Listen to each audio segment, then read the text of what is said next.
Now, to help us understand the search and recovery process, I have with me in the studio former RMAF investigator, Captain Abdul Rahmat Omar Tun Hanif. Now, hi, Captain. Hi. Thanks for being with us tonight. You're welcome. Yeah, welcome to our set. Now, Indonesian search officials have confirmed that they have located the fuselage of Airasia's Flight 8501 on sonar radar.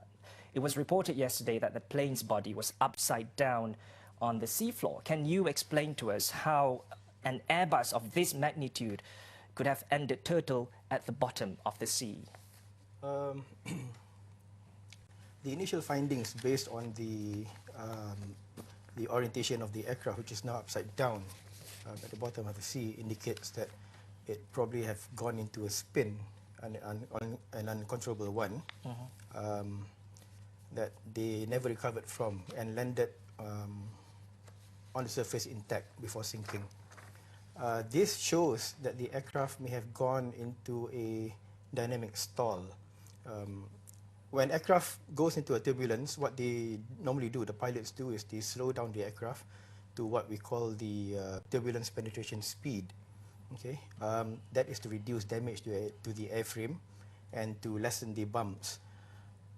In this case, the pilot was known to have requested to ascend up to 38,000 feet to avoid the convection of the cloud, the storm cloud. He may have gone into a steep climb. It was indicated, there was a radar indicator saying that they were doing 373 knots while doing a steep climb, which may have forced them to go into a stall. So as the aircraft stalls, the whole aircraft will shudder. Okay, it will go into a stall and start to slide down. So in this case, while sliding down, it may have gone into a spin, caused also by the strong winds, and eventually ended up upside down underwater.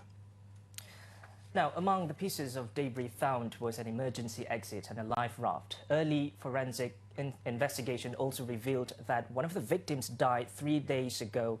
That's Monday, and if you ask me, it looks as if the plane hit the sea surface somewhat in one piece.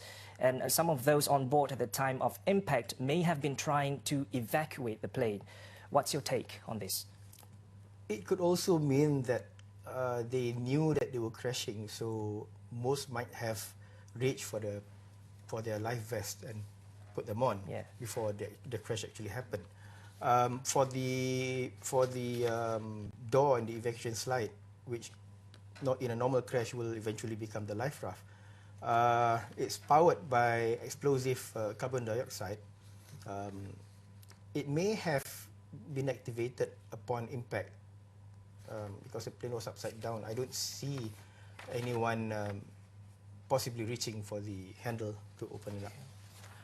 Right, now, we're all just going by theories here, but the answer to all these questions will only be known once the plane's black box is recovered.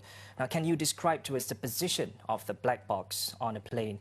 Now, apparently, the black box's ping is not activated. Why? Okay, the black box is normally located at the tail end of the aircraft. Now we know that the orientation is upside down. It may also mean that the position of black box upside down, but it could be in the silt somewhere. And you will not be able to listen to the black box ping from above the surface. Okay. You need to have a vessel there which will be doing multi-beam sonar or doing passive sonar, in fact, to detect the frequency which is being emitted, which is 37.5 kilohertz. So it goes every 1 second, you know, ping, ping, ping, ping. And you only need another vessel there to be able to listen to it. That's actually very interesting. Now, okay, Captain, moving away from the AirAsia tragedy, I understand that you just got back from Gua Musang, distributing aid to the flood victims. Yeah, right. Can you share with us your experience there and how the situation was like? Okay, the whole thing was organized by my batch. My batch mate, Sufian Muhammad, which became the team leader, organized some goods from the Ministry of Health to be passed over to the hospitals which are there.